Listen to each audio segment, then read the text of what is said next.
Nah, seperti yang kalian bisa lihat di sini, ada beberapa buku pelajaran yang pastinya sudah dibagikan ke kalian setiap awal tahun. Buku pelajaran ini tidak boleh kalian pinjam kalau bukunya ketinggalan di rumah loh. Nah, tapi jangan khawatir, karena ada beberapa buku yang bisa kalian pinjam di sini. Tapi harus dikembalikan ya, nggak boleh dibawa pulang. Contohnya, kamus bahasa Inggris, pokok bahasa Jawa, atlas, dan sejarah. Nah, untuk selanjutnya, yuk ikut aku! Nah, di sebelah sini ada beberapa buku mata pelajaran yang hanya kalian bisa pinjam dengan instruksi guru saja ya teman-teman. Kalau di sebelah sini ada beberapa Al-Quran yang kalian hanya bisa pinjam di waktu genting saja. Untuk Umi, jangan lupa untuk tetap membawa Al-Quran sendiri ya teman-teman. Terus, Gina, ada buku apa aja di sana? Oke Dir, jadi di sini ada ensiklopedia umum yang bisa kalian pinjam ataupun baca di perpus aja. Kalian juga nggak boleh bawa ini keluar dari perpus ataupun dibawa pulang. Di sini ada buku guru yang boleh dipinjam oleh para guru saja. Nah itu dia review dari rak sebelah kiri. Kalau di sebelah kanan ada apa Mel? Oke Gin. Nah, kalau kalian masuk ke perpus dan menuju ke rak corner berwarna putih keabuan, di sini tuh ada banyak banget macam-macam bukunya.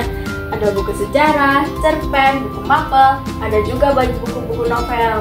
Tapi dari sekian buku novel di sini, aku tuh lebih suka baca novel yang judulnya Bukan Salah Hujan. Kenapa? Karena di sini tuh ceritanya beragam banget. Ada masa kehilangan, ada masa romantis, masa memberikan harapan, ada juga kasihannya. Spoiler dikit ya, dikit aja.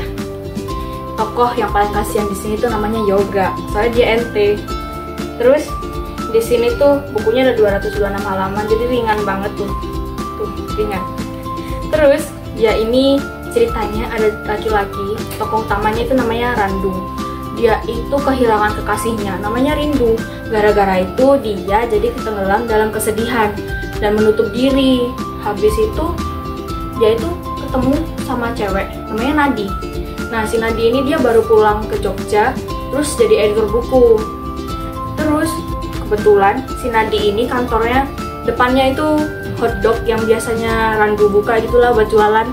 Gara-gara itu jadi deket karena Nadinya sering beli di situ. Habis itu jadinya mereka deket, semakin deket, jadian. Habis itu gara-gara itu si Nadi itu jadi mau kasih tahu ke Randu kalau hujan itu bukan penyebab dari semua kesedihannya. Dan hujan tuh jadi simbol yang paling ngena banget di sini karena dia tuh kasih tahu kita kalau itu setiap apa yang terjadi dan waktu itu hujan lah, itu bukan salahnya hujan sendiri, tapi itu tuh karena takdir yang bikin kita supaya kita tuh jadi lebih baik gitulah, biar kita tuh bisa belajar dari kenyataannya gitulah. Nah itu dia review dari buku novel yang aku baca. Nah aku rekomendasikan buku novel ini buat kamu yang lagi cari cerita tentang luka dan bagaimana cara menerima kenyataan supaya bisa menjadi lebih baik. Kita kalau di situ bukunya tentang apa aja tuh? Iya Mel, di rak ini tuh ada banyak banget novel mulai dari yang fiksi ringan sampai yang situ berat banget. Oh iya, dari rak nomor 1 sampai 4 ini tuh isinya novel semua loh. Tapi dari semuanya ada satu novel yang kelihatannya tuh biasa aja, tapi pas dibaca cerita itu punya makna yang dalam banget dan menyentuh. Itu yang aku rasain pas baca novel Dan Hujan Pun Berhenti karya Farida Susanti. Novelnya itu jadi salah satu favoritku karena meskipun awalnya sederhana, cerita ini tuh punya makna yang dalam dan bikin kita mikir panjang. Novel ini tuh cocok banget buat kalian yang suka romance emosional dan penuh makna tentang kehilangan dan penerimaan. Kalau di sini ada apa nih? Sorry, aku habis baca buku doang nih.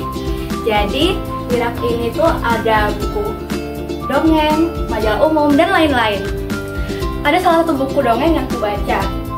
Judulnya tuh Petualangan di Eromoko, karyanya Fidelara. Isinya mengangkat tema kebudayaan Eromoko loh. Buku ini tuh kumpulan cerita-cerita rakyat Jawa Tengah dikemas dengan bahasa yang menarik dan sederhana. Cocok banget nih buat kalian yang suka mempelajari kebudayaan. Nah, terus di sana ada apa aja nih Lintang? Nah, akhirnya nyampe nih di sesi terakhir, sesi komik. Ini tempat yang paling aku suka di perpustakaan. Di sini nih yang paling banyak seri Naruto, Detektif Conan, dan seri Y. Ini nih buku paling favorit aku, Naruto. Siapa sih yang nggak tahu Naruto? Naruto itu nyeritain tentang anak yatim piatu yang berusaha jadi kepala desa di desanya. Daripada lama-lama aku jelasin, mending langsung kesini dan pinjam buku Naruto. Ada yang mau aku jelasin lagi nih. Di sini ada buku budaya Nusantara, tokoh nasional, tokoh dunia, dan lain-lain. Banyak deh, daripada lama-lama mending langsung kesini ke perpustakaan. Oke, itu tadi kegiatan pada perpus kali ini. Seru nggak? Seru banget dong. Nah, jangan lupa untuk mengunjungi perpus ya, karena ada banyak banget buku menarik yang bisa kalian baca di sini. Nah, tunggu kita lagi di kegiatan sobat perpus selanjutnya ya. Bye-bye.